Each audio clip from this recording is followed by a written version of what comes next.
Welcome back. As she said, it is not easy for someone to accept the situation. Of course, there are times or testimonies where we say, okay, I now can do this when I was this or when I'm this.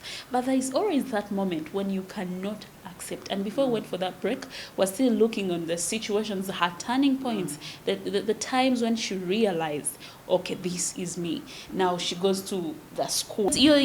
Before we went to this, we're talking about how you came to learn the braille and something, then washing, then feeling this is something, this is exactly. What is your experience as you started to learn, when you got to know, okay, I cannot see anymore? What is your experience? How hard was it for you? How did you accept that you are now blind? It was not easy. Actually, what happened, my sight was going gradually. Then one night I woke up, I found myself, I came out, I could not see anything. Imagine yourself, you cannot see anything. I was really worried. I didn't know what to do. So I had to accept somebody to help me go out for a long haul of a school. I have to be guided. So everything, you cannot do anything. You just sit there in the doorway waiting for somebody to help. It's not easy. I cried my head off, and for one full week, because now I could no longer see the faces of my children. I could not see the face of my husband. I could not see I could not do the usual work I used to do for my children. It was very painful. I really cried. I mourned for my sight. In fact, for almost 1 year at home there. And my husband happened to be also a teacher. He was teaching biology, chemistry, and he was teaching physics and mathematics. We were teaching the same school. He was the deputy headmaster. So I imagine we used to go together to school. I was no longer going to school.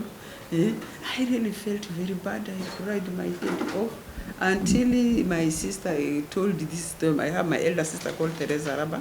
She told the story to teacher Anna Maria Yebiro, a teacher for the blind. Now she's retired.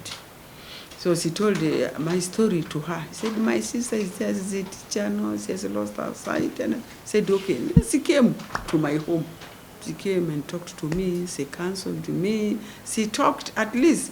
But I still could not believe until I came to the school. In Garua, there is no rehabilitation for the blind, for adults. She just accepted to rehabilitate me right in the school together with the blind girls who are there. I was learning Braille together with them. It was now, so she accepted me to come to learn to be rehabilitated in Arua. Yes. Honorable. You meet blind people and you feel, how did it feel? Be like, okay, to me, I'll be like, okay, now I accept. This is it. Actually, my teacher used to, she was constantly talking to me, counseling me. Then, of course, there are girls who are just young and they have never seen something. At all. Then I said, and I'm imagining, at least for me, I have seen things earlier, but for them, they have not seen anything. And they are struggling, moving around, going to the class together with the other sighted children. So that one gave me courage, that if these girls can move around also like that, I can also move. Then what also encouraged me was when I joined the National Union of Disabled Persons of Uganda, I came to Kampala. We went for a workshop for women with disability. I could see deaf women, blind people, physically handicapped. There were many of them. And they were talking freely. They were very happy. We were discussing and so on. Then I remember saying, I'm not after all alone. I'm not alone. Women on the board of National Union of Disabled Persons of Uganda. So with the time, I got courage. I said, no, there's a life is beginning. There is nothing impossible. So I got really the interest to learn. It gave me the eagerness to learn because I want to start a life again. So it gave me the courage, the interest to learn, and I learned very fast and I did my best. That's why I was able to work with the Nodipo. Did you not have someone who is giving you hope, like telling you, you know what, Magret, don't worry, you can see the hospital, or don't worry, you shouldn't lose hope, you're going to see again? Didn't you have those moments? That was my teacher, Anna Maria, the teacher for the blind. She was the one who was constantly with me, encouraging me all the time. Each time I feel depressed, she would come and console me, tell me what I can do. give me examples of people who are already working, who are blind, who are in school. So that one gave me a lot of encouragement. And even my elder sister said, Magret, don't worry, there are many other blind people who are working. They gave me example of a certain man who was even working in Sudan, who was blind. So that one gave me a lot of encouragement. I said, if that's the case, I must also work so that I can be like one of them. Well, I think we did not get the bit of, yes, when you woke up and you found your sight is off, did you try to go to hospital and say, I need an operation? Okay. Like those decisions you wanted to make at the moment. Actually, when I realized that I had lost the sight of one eye, the first one, I went to Mulago. I came to Mulago Hospital, and they diagnosed it to be glaucoma. And they were giving me these eye drops, and I was coming regularly. That was 1978. Then 79, this war of Amini broke up when Amini was overthrown. You know, Amini comes from our area, from Koboko. Yes. So all of us went to exile. For about a year or two, I could not go for any treatment until 1982, when UN, United Nations, took me to a hospital in Congo, the Republic of Congo. By then it was called Zaire, in Nyakundi. There were some traveling doctors, and they were the one who operated me. They told me clearly, you will not see again through the right eye.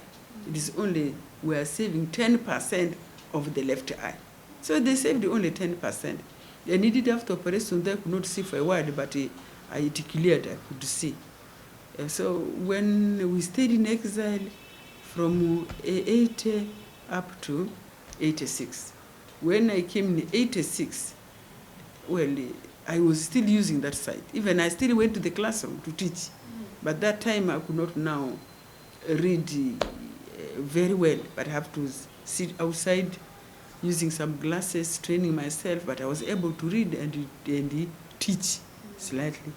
Honorable, in life there are very many challenges we face, and more so if you've gone or you're undergoing a certain condition that is maybe not reversible, and society welcomes you different. How did society welcome you? What were those biggest challenges you faced from the different people of society? Yes, the biggest challenge is the negative attitude of people. You know, for them, they believe when you are blind, you are deaf. When you are blind, you are not reasoning well.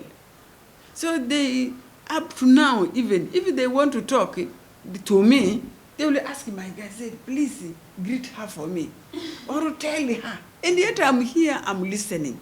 So that is the negative attitude they have about blind people. But people must know that when you are blind, it is only the sight which is not there. Yes, there are people who are both blind and deaf. These are different people. There are people who are only deaf but can see. But for a blind person, you have your sense of feeling, you have the sense of hearing, you have your sense of smell, you have all the senses, you can do everything. Yeah, that is one. Then number two, the challenge is the displacement of your property. Yeah, that is one. Then number two, the challenge is the displacement of your properties. For example, at home, I plan my things, even in this office. I know that this is my Sarah should be here. Tomorrow, if somebody removes a puts it there, I will never get it. Even if they put it down here, I will not know unless I step on it. So my things must be done orderly. But the sighted people will just remove it, put it there, left, right. Then communication, they'll say, it is there. The book is there. I said, what is there? I don't understand. For us, the blind, we say, it is in front of you, it is behind you, it's on the left, on the right. So it's just in front of you. Or if you have good something, they say, for example, food. They say, okay, if you want, the meat is at 10 o'clock. You know that is around the side. If they say it's around 9 o'clock, you know it's on this side. So you describe where the thing is, rather than just saying it is there. That is one, the negative attitude. Then for the blind persons in general, well, we love to go to school, but we have our facilities are very poor. This equipment, the braille kits I'm talking about, are very expensive. The packing spraylers are too expensive for us to afford. and you have only one package umbrella in the school, and yet you are 2-3 students who would like to use this package umbrella. So generally, the equipment of blind are very expensive, and as a result, the students find it hard to get this equipment. Then for the schools, the special needs teachers for the blind, there are very few. I wanted to ask that when was still the period when you went to join the blind school, and now you're bringing it here in Parliament. How do you make friends? Because you have many friends. How do you make friends? Because I can't imagine you're not seeing, you're not touching, but you have friends. You'll be like, oh, honorable this, oh, honorable this. And actually, I know very many of blind, I mean the MPs here, I know many of them by voice. If you talk, I can know that is the honorable so who is talking. Because if he greets me, and the next time he comes, talks to me, again and again, then I will master the voice. Oh. And they feel very excited if I call them by names. Because I know them by their voices. Well, that actually means, you know, there is a saying that being blind does not mean you've lost everything. Exactly. There are even extra things you added onto your physique that even a human, someone who sees is not seeing. So should we say it's like a gift? You know, it's not a gift, yes. Sometimes it's as a result of a disease or something, but usually believers, we believe by the time God is going to take you or put you in a certain situation, there is an extra situation they're giving you, an extra unique thing they're giving to you. As she says, you see, she has friends, she can tell by what they say, their voices, she can tell by even their scent. It's literally, especially scent, the perfume the person uses. It's literally unique, and that takes us for a short commercial break. We do return. Remember, the story is Honorable Baba Diri Magret, woman MP, Koboko District.